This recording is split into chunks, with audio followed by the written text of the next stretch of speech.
So today we have an analysis into Apple stock. We're going to take a deep dive into the financials, look at their fundamentals to see if this company is still the tech giant that's growing at a fast rate as we know them to be. So let's take a look. Now, during this time, you want to think about Apple as far as where are they in the business cycle? Are they a high growth company, or are they kind of into that mature state where we can't expect high growth, but we can expect that stable growth in perpetuity as long as they're in business? So we can look into that. So one of the first things I wanted to point out, if you remember earlier in the year, this made the headlines. Apple is no longer the world's biggest smartphone maker by volume, as Samsung shipped more units of shipped more units of phones during the first quarter of this year. And many people believe that was a sign that Apple was starting to fall off. And personally, I didn't really agree. I believe it was more of people were not buying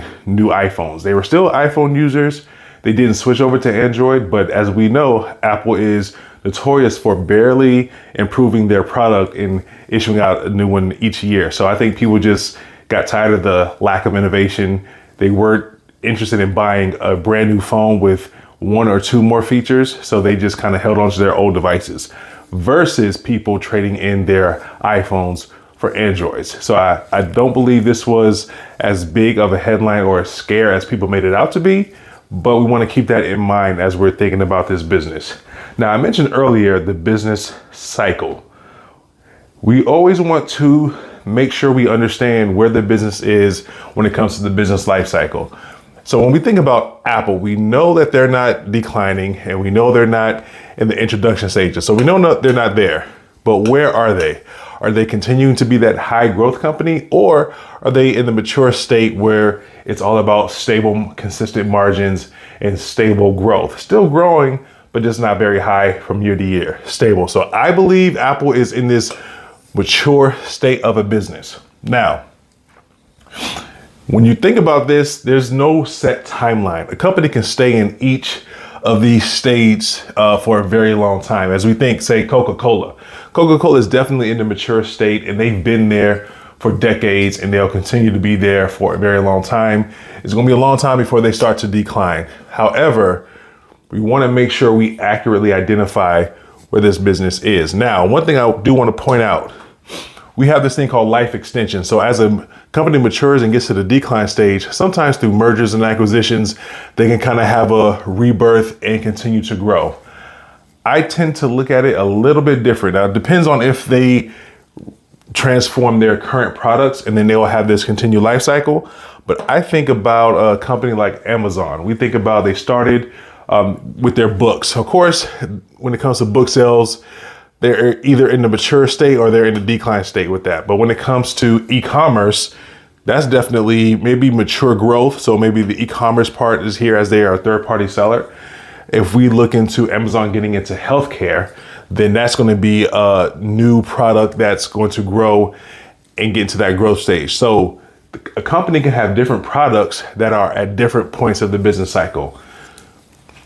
But Apple, as I think you'll see, most of their business, if not all of their business, is in that mature state, and they're looking for more innovation to reintroduce to the market. So let's get to the analysis. Let's look at the stock first. Over the past 5 years, consistent uptrend, some ups and downs, but of course, it's consistent growth trend, 338% over the past 5 years. Solid growth. We like to see that.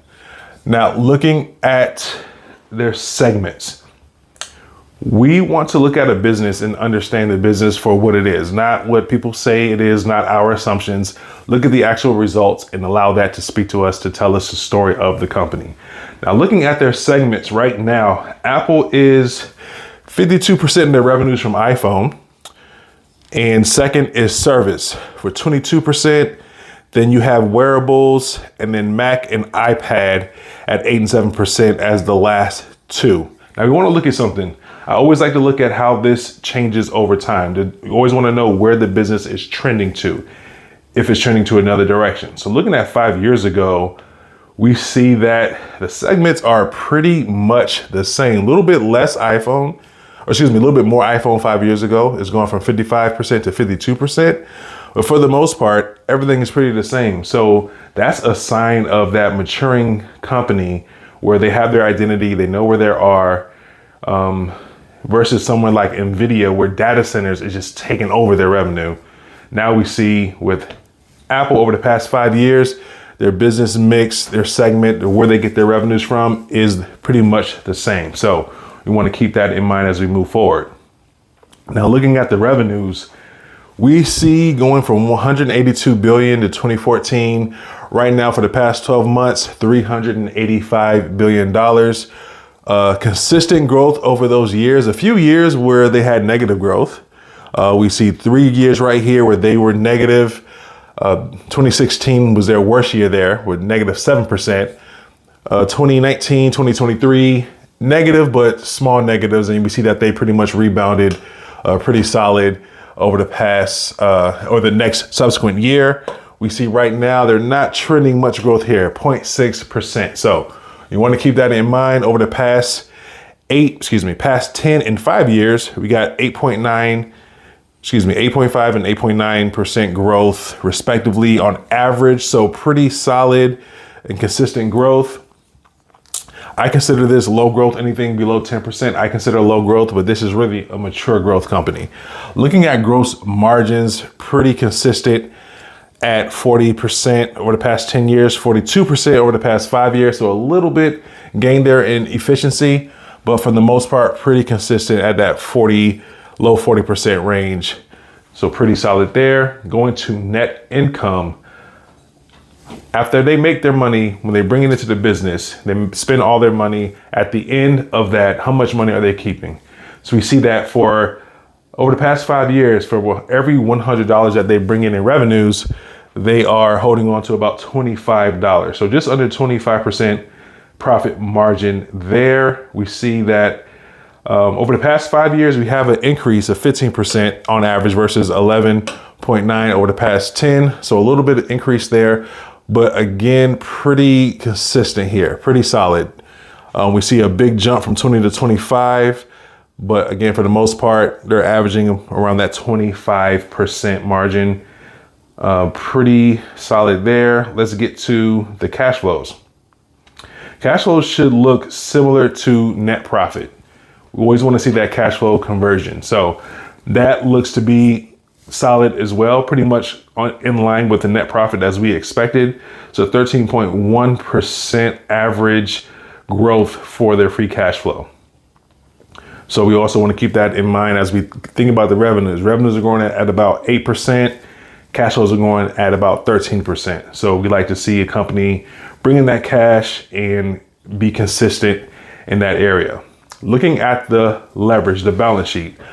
How quickly can they pay off their debt? According to their free cash flow and their debt balance on their balance sheet, how quickly? We want a company to be 3 years or less. We'll accept 5 for certain businesses, depending on where they are. It's certain growth businesses, but a mature company, they have to stay in a great leverage position. As we see on average, Apple can pay off their debt in 1.2 years. That is great leverage. So balance sheet looks healthy.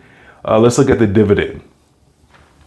Right now, we're looking at a 43% dividend yield compared to their current price at about $200 and I think it's $29.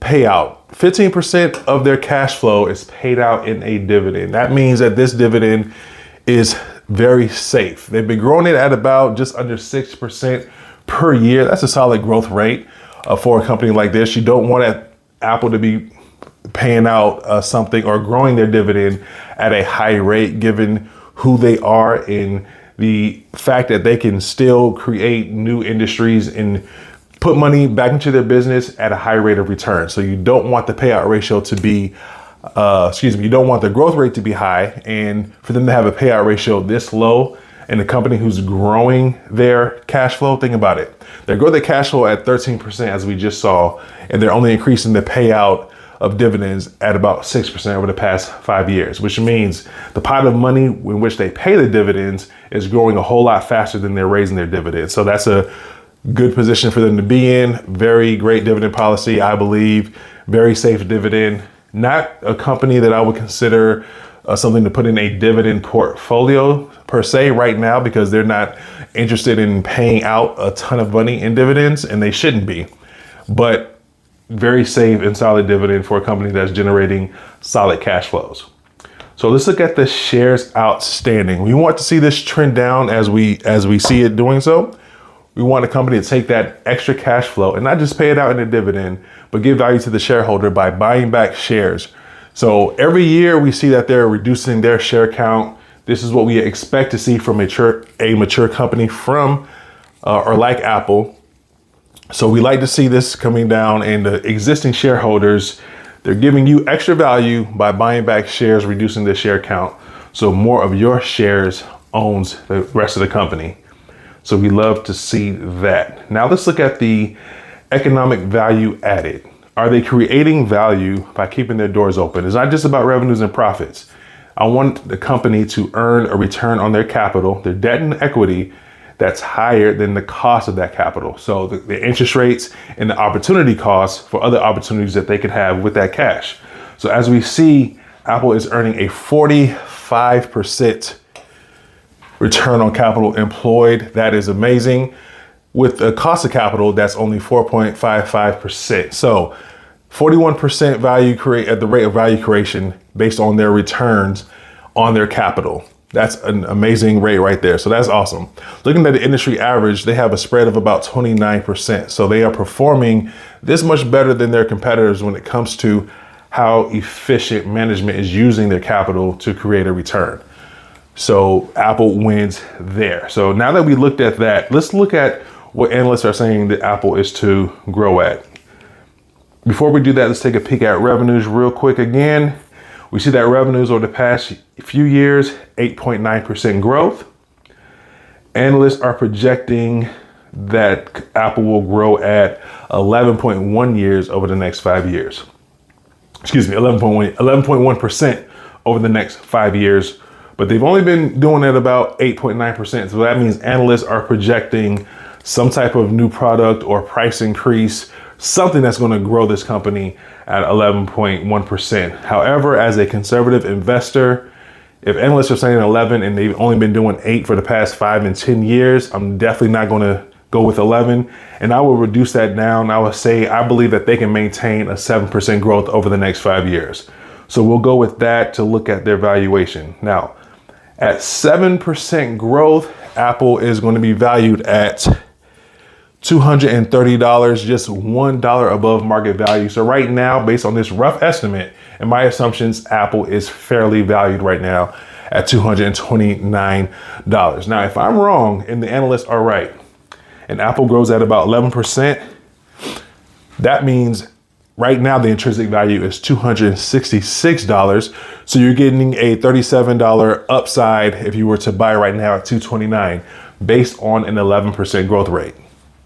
So it's always about this growth rate. Now, if they were to keep things the same and grow about 8% for the next 5 years as they've been growing for the past 5 years, we're at about $238, little upside of about $9.65. So right now, based on their current operations, I think Aapl is fairly priced. I would say they are between $230 and $250 as far as their fair value. So if you're looking at right now, if you're wondering if this is a fair price to buy Aapl, based on my estimate, I believe $229 is a fair price, given their growth rate and value creation, the amount of money that they're earning over their cost of capital versus, and also looking at their share buyback program. They are reducing the share. So they have solid growth, solid profit. They have consistent margins. They're paying a solid dividend that's safe, that they can grow at any time. They're still getting high returns on what they're investing into their business. So even though this company isn't growing at a fast rate right now, it's still a solid investment. Very safe investment, I'd say. So now revisiting the life cycle, I wanted you to keep this picture in your mind as we went through the analysis. Again, I believe Aapl is in that mature state, and we're going to see it at what new innovations they bring to the market that kind of puts them into that intro back into the growth state of the business, or what others might consider a life extension of the company. So this is where companies have to decide where they want to go once they reach this state. Some companies like Coca-Cola or Dick's Sporting Goods, they may say, hey, we're at the top of the mountain and we're going to stay here for a long time until we either go out, or we'll still innovate, but stay in our pocket right here in the mature state. We believe we can ride that out. Other companies, they like to reinvent themselves and get back into that intro stage with new products or mergers and acquisitions to enhance their current product offerings. So we'll see what Aapl does as they begin to navigate this mature state. So of course, we know they don't want to decline, and we don't expect them to do so. However, they're still going to have to do something with some innovations there. So I hope this analysis was helpful to you. Let me know in the comments what you think, and I hope to see you in the next video.